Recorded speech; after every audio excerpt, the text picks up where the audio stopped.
16일 월요일 글로벌 이슈를 하나씩 체크를 해보도록 하겠습니다. 오늘은 되게 심플해요. 오늘은 영국, 중국, 미국과 이란 이렇게 심플합니다. 미국과 중국은 지금 뭐 스몰 딜이니 잠정 합의니 하는 이름으로 10월 달에 고위급 협상을 준비하고 있고, 오히려 지금은요, 미쓰리가 얘기하는 시장에는요, 여러분, 호재와 악재가 비슷한 비율로 배치되어 있습니다. 그랬을 때 지금은 미국과 중국의 무역 분쟁에 대한 볼륨은 많이 줄어들었죠. 그리고 지금은 이란과 미국의 긴장감의 볼륨이 커졌습니다. 자, 그러자 스포트라이트가 그쪽에 비추이게 되다 보니까 다른 이슈들은 좀 무마되는. 제가 앞에서 그랬잖아요. 우리는 앞으로 뉴욕 증시 마감에서 미국과 중국의 무역 분쟁은 헤드라인을 차지하지 않을 것이다. 그러나 아예 없어지는 것도 아니에요. 가끔씩 미국과 중국이 워싱턴에서, 미국과 중국이 베이징에서. 그러면 우리는 어떻게 생각해요? 아이고, 저것들 아직까지 저러고 있네? 그냥 이 정도, 이렇게 질이 멸렬하게 진행이 될 거다. 당장 지금 미국과 중국의 무역 분쟁은 벌써 볼륨이 줄어들었습니다. 뭐 또 다시 커질 거예요. 잠깐 정도 커질 겁니다. 그리고 지금 또 다시 볼륨이 줄어든 게 하나 있죠. 그게 바로 어디입니까? 영국입니다. 영국은 다시 한번 말씀드리지만 1월 31일까지 지금 확실하게 연기된 게 아닙니다. 저는 이게 너무나 안타까워요. 그러나 돈다방 미쓰리 청취하시는 분들은 그래, 미쓰리가 영국 문제도 생각하라고 했어. 늘 생각하고 계실 거라고 알고 있겠습니다. 자, 16일 날 보리스 존슨과 융커 위원장이 룩셈부르크에서 오찬을 가졌습니다. 자, 둘만 만난 게 아니라요. 유럽연합 브렉시트 협상 수석 대표랑 영국의 브렉시트부 장관도 함께 참석을 했습니다. 뭐 그 얘기는 보리스 존슨 총리는 영국의 브렉시트부 장관 손을 잡고 간 거고, 융커 위원장은 유럽연합 브렉시트 협상 수석 대표 손을 잡고 참석을 한 거죠. 자, 이 둘이 왜 만났느냐? 이 둘은요, 앞으로 일주일에 이렇게 2번씩 정기적으로 회동을 갖기로 했습니다. 그러니까 정기적으로 만난 거예요. 그리고 이번 만남이 의미가 있었던 건 뭐냐면, 보리스 존슨 총리가 총리로 임명된 후 첫 번째, 그리고 융커 위원장도 지난번에 담낭 수술을 받은 다음에 이제 업무에 복귀해서 첫 번째, 즉 존슨 총리와 융커 위원장이 얼굴을 맞대고 이렇게 만난 게 처음이라고 합니다. 둘이 만났어요. 자, 얘기가 진전이 됐을까요? 안 됐어요. 뭐 그냥 둘이 아이스 브레이킹 정도 했겠죠. 유럽연합 집행위원회에서 두 팀의 만남이 있은 다음에 성명을 발표했는데요. 영국이 안전장치에 대한 대안을 여전히 내놓지 않았다라고 얘기를 했습니다. 지금 현재 7월 31일까지 7주도 남지 않았습니다. 따라서 노딜 브렉시트 우려감이 커지고 있고요. 대신에 매일 협상하자 뭐 이렇게 얘기는 하고 있습니다. 저는 사실 16일 룩셈부르크에서 오차는 그렇게 큰 의미를 두지는 않았었거든요. 그냥 둘이 처음 얼굴 마주대니까 아이스 브레이킹 시간이 필요하죠. 우리가 미국과 중국의 무역 협상을 보면서도 여러분께서 느끼셨겠지만, 둘이 그냥 매번 뻔질나게 만나면 마치 형식적인 만남이 되는 거죠. 그러니까 그런 게 아니라 진짜 다시는 만나지 않을 것 같은 두 팀이 아이고 다시 만나기로 했어. 우리는 이런 것에 의미를 두지 않습니까? 그런데 지금 영국과 유럽연합의 이 만남은 그냥 정해져 있는 거예요. 뭐 16일 아니면 다시는 못 만나는 게 아니라 또 만나요. 그러니까 그렇게 그냥 아유 오늘 대화해보고 아유 오늘 안 됐어? 뭐 다음에 얘기하지 뭐. 또 다음에 얘기하지 뭐 이렇게 쭉 그냥 형식적인 만남을 진행하면서 쭉 진행이 되다가 언제쯤 이제 긴박하게 돌아갈 것이냐. 이제 10월 31일 영국의 브렉시트 예정일을 앞두고 아마 긴박하게 돌아가겠죠. 그러니까 아직까지는 일단 영국 자체 내에서 지금 정리가 안 된 상태고, 그리고 유럽연합도 재협상은 없다고 얘기했고, 그런 두 팀이 처음 만난 거기 때문에 이날 뭔가가 나올 거라고는 생각할 수는 없었을 겁니다. 자, 2020년 말까지 영국이 유럽연합을 탈퇴한 다음에 완전히 그 전환하는 기간까지 영국이 계속 유럽연합의 관세 동맹 및 단일시장에 포함되는 약속을 한 게 있었었는데 그 약속 안에는 영국의 어떤 예산안에서 유럽연합에다가 일부 예산 분담을 제공하는 그렇게 유럽연합의 회원국으로서의 의무를 지키는 그 약속이 포함이 됐는데 그렇게 예산 분담을 포함해서 유럽연합의 회원국으로 의무는 지키면서 계속 유럽연합의 관세 동맹 및 단일시장에 포함하는 그런 그 약간 여유의 시간을 누리는 그 기간이 2020년 말까지였는데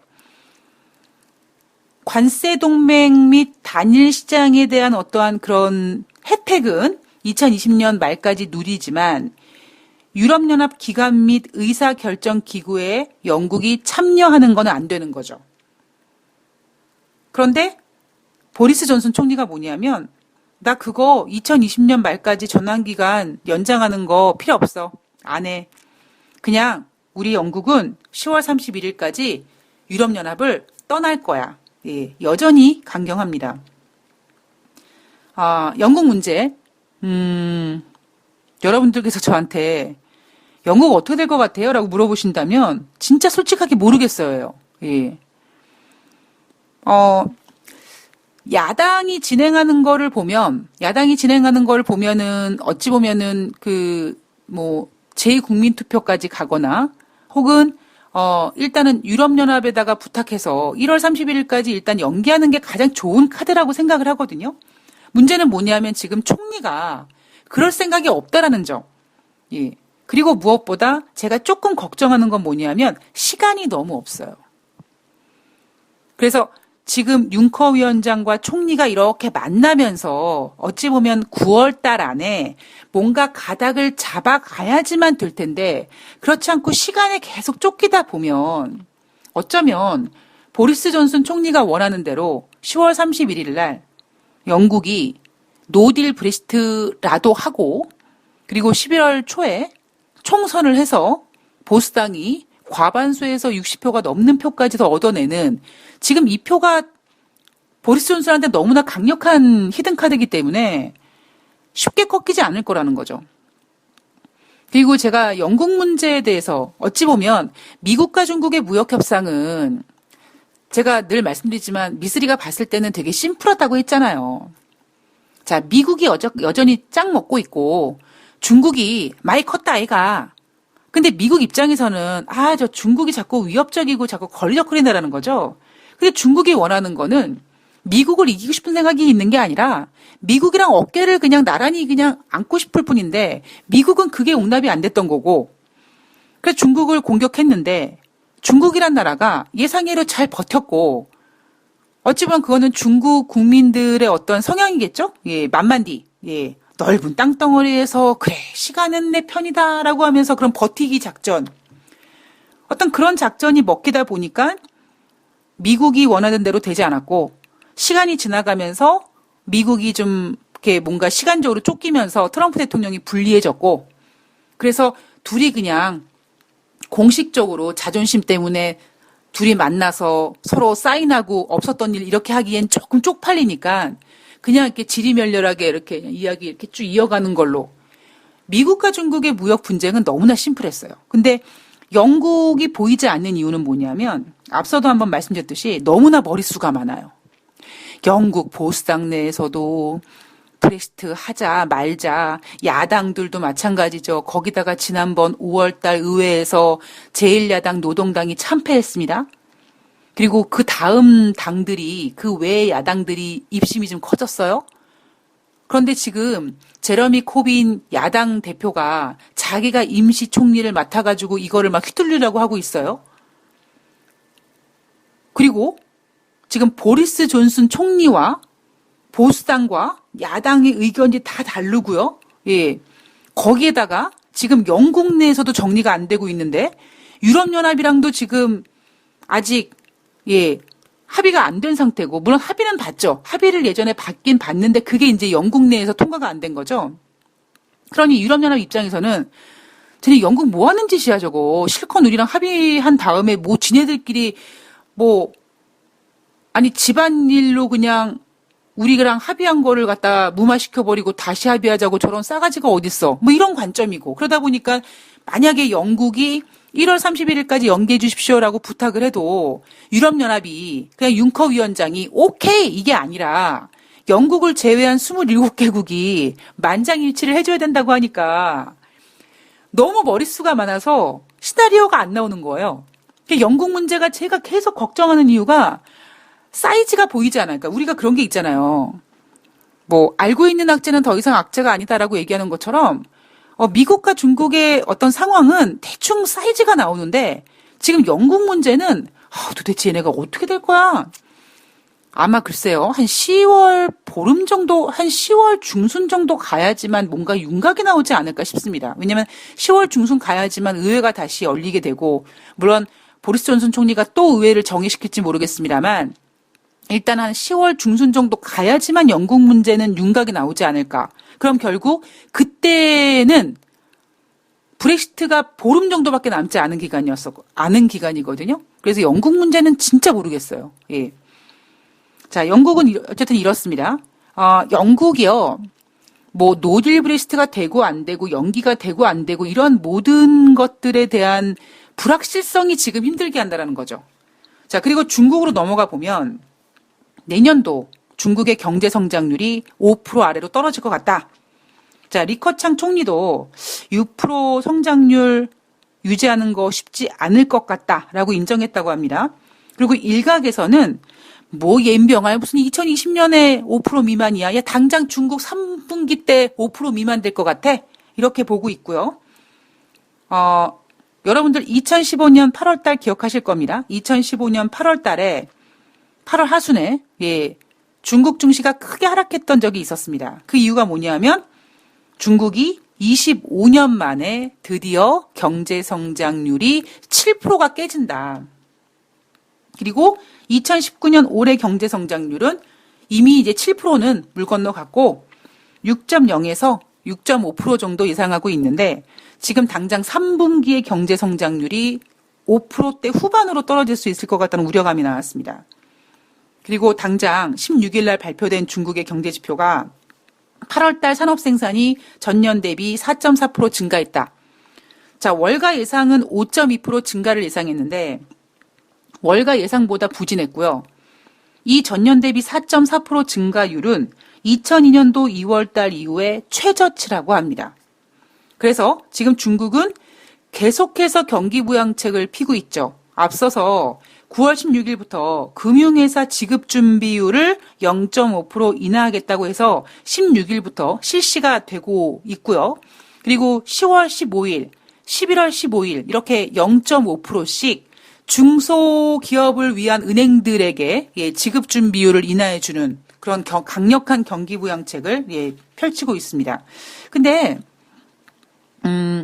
중국이요. 그러니까 제가 하는 얘기가 이런 거였어요. 아니 언제까지 그렇게 중국이 이렇게 뻗치고 잘 나가야 되느냐. 중국도 어느 정도 올라왔기 때문에 뭐 7% 깨질 수 있는 거고 여러분 7% 깨졌을 때 2015년 6월로 8월인데요. 8월 글쎄 25일인가 26일로 기억하고 있는데요. 그때 저는요. 무슨 세상 망하는 줄 알았어요. 그리고 이제 제 후배가 제가 그날을 정확히 기억하고 있는 게 뭐냐면 증권 전문가인 제 후배가 자기는 증권 전문가하면서 주식하면서 이렇게 무서운 날을 처음 봤다고 해서 내가 나는 9.11 테러도 겪었는데 뭘 이렇게 얘기했는데 그만큼 2015년 8월 달에 중국의 경제 성장률 7%가 더 이상 될 수 없다라는 사실이 너무나 충격적이었는데 우리는 지금 그냥 중국의 경제 성장률 6%대 중반만 나와도 아이고 잘 나왔다라고 하지 않습니까? 예. 아니 언제까지 그렇게 중국이 버팅기고 뭐 매번 뭐 장마다 망둥이 나오는 것도 아니고 그렇게 매일 나올 수는 없는 거잖아요. 이제 중국도 어느 정도 경제 성장이 이제 가속도를 기록하다가 이제 어느 정도 선에서는 성장률이 당연히 둔화될 수밖에 없죠. 지금 하물며 미국은 예, 경제 성장률 3%잖아요, 3%.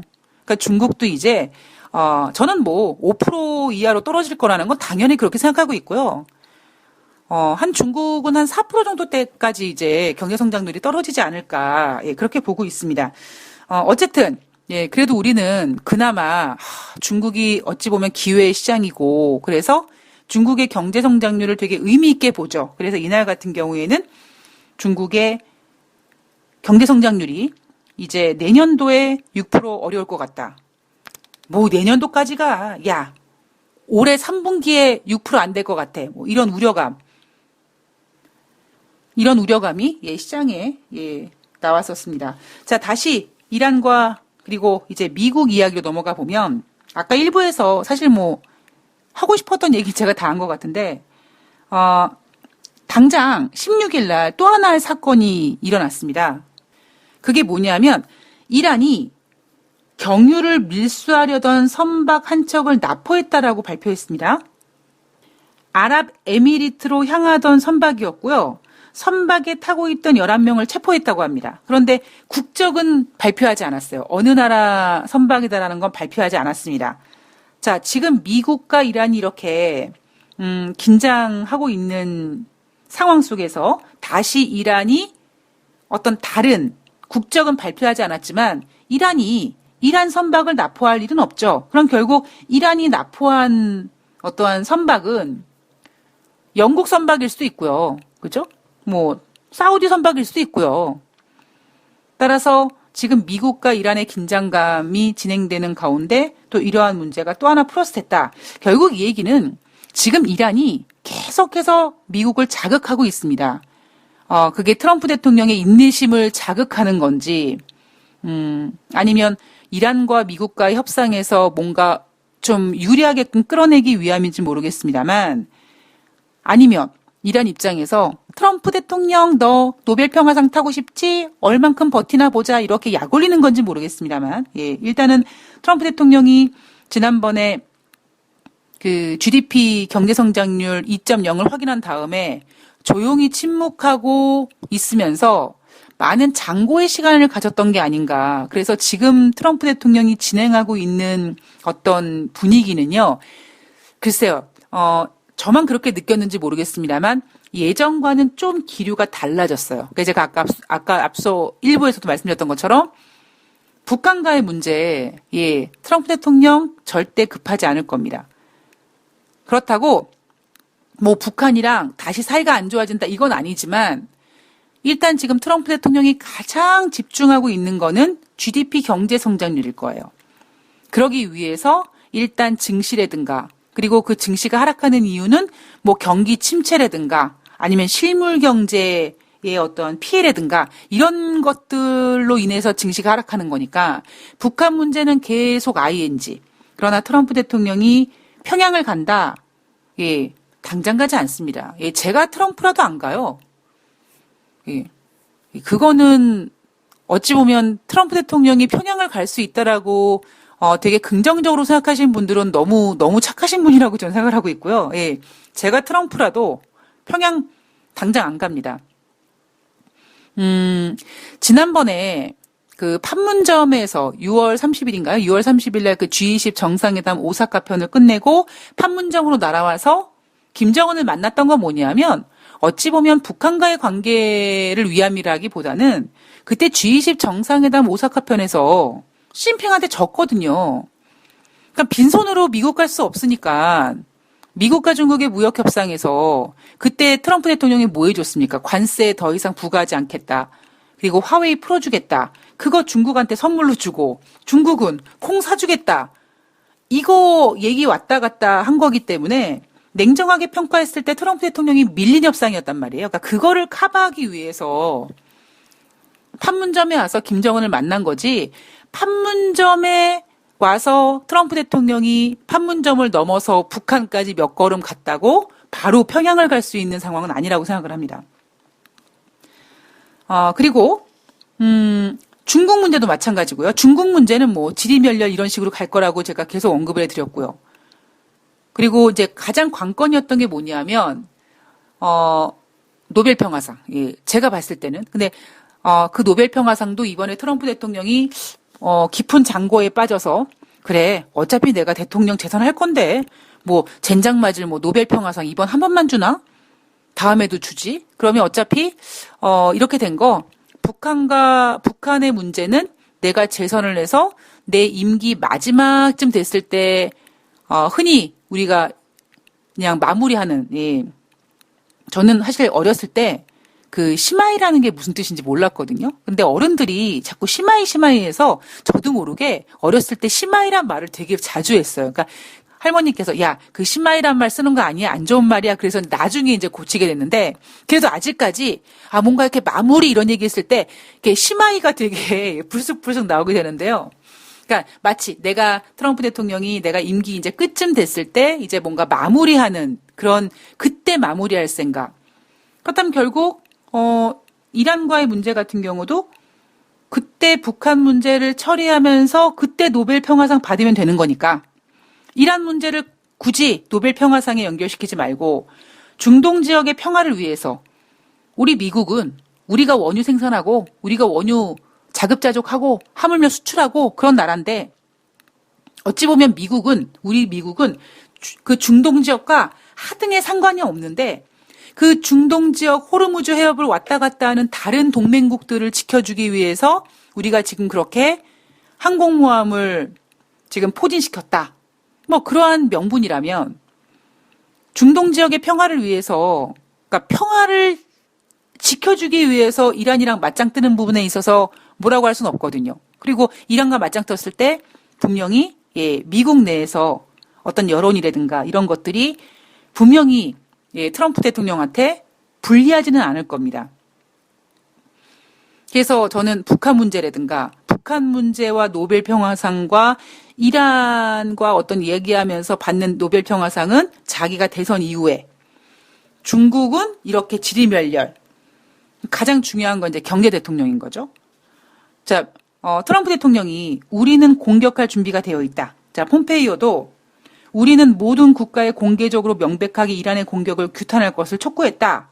자, 이란의 로하니 대통령은 외교에 관여하는 척 하면서 사우디에 대해서 100여 차례 공격을 한 그 배후에 있다.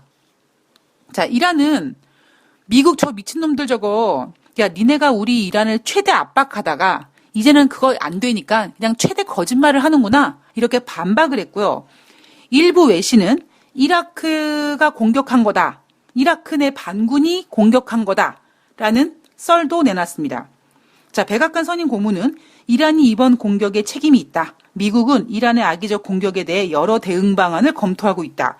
그 여러 대응 방안이라는 말 속에 이제 한판 뜨겠구나 이런 게 있겠죠.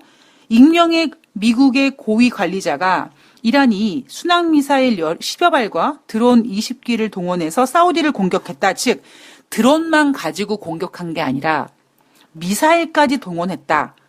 결국 그 얘기는 미국이 열받아서 이란과 한판 뜰 수 있는 뭐 명분이 생긴 거다 뭐 이런 거겠죠. 자, 트럼프는 공격한 범인이 누구인지 알만한 증거가 있다.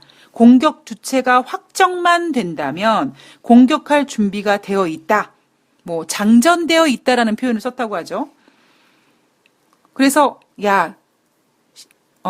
트럼프 대통령이 이란과 한판 뜨겠구나, 무력 행사하겠구나라는 전망도 나왔지만 또 다른 한편으로는 아니야, 트럼프 대통령이 향후 대응에 대한 조건 등을 사우디와 협의하기 위해서 지금 답변을 기다리는 중이래. 그 얘기는 뭐냐면 트럼프 대통령이 당장 공격할 생각은 없어 라고 또 분석을 하다 보니까 9월 16일 뉴욕 증시가 트럼프 대통령의 생각보다는 덜 빠진 거죠.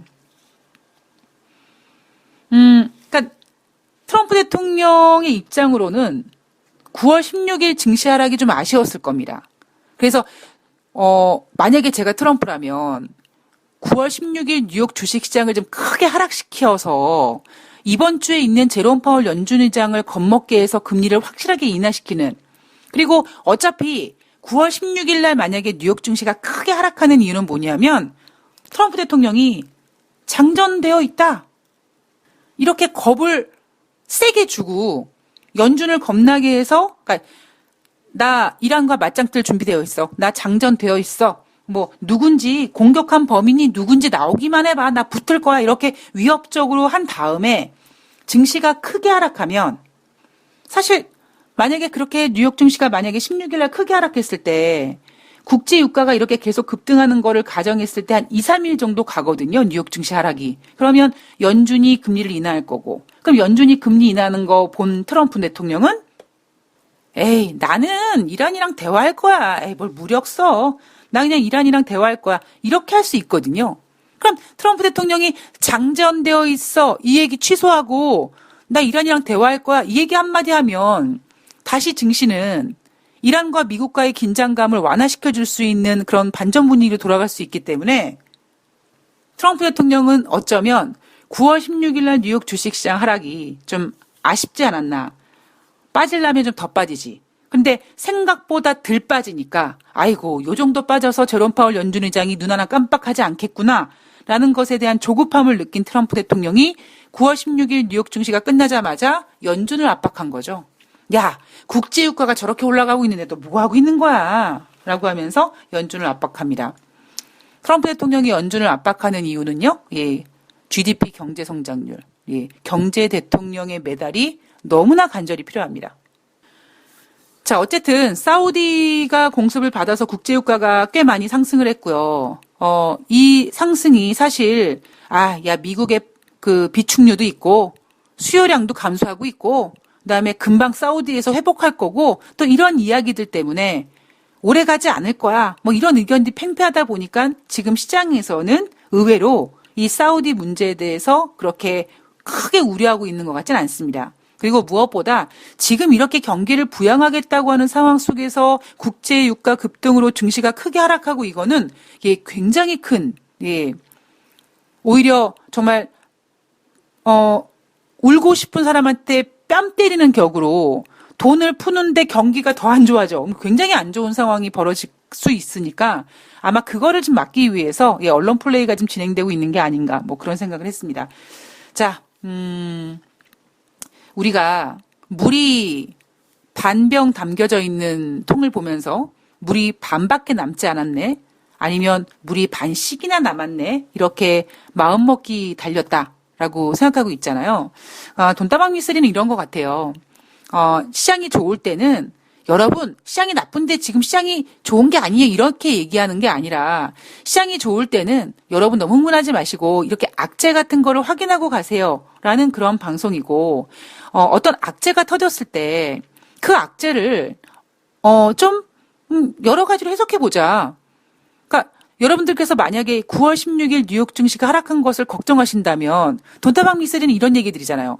트럼프 대통령이었으면 아이고 좀 더 빠졌을 텐데 했을 거다라는 식의 좀 다양한 하락했을 때 어찌 보면 여러분들이 두려워하시라기보다는 그 하락한 부분에 있어서 다양한 생각을 통해서 뭔가 반전할 수 있는 그런 기회를 제공하는 방송이라고 생각을 합니다. 예.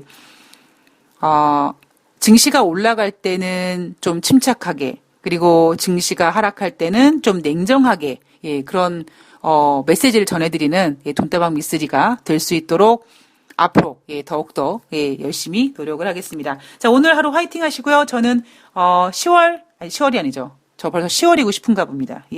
9월 18일 수요일 날 더욱더 다양한 내용을 가지고 찾아뵙도록 하겠습니다. 환절기 건강 조심하시고요. 고맙습니다.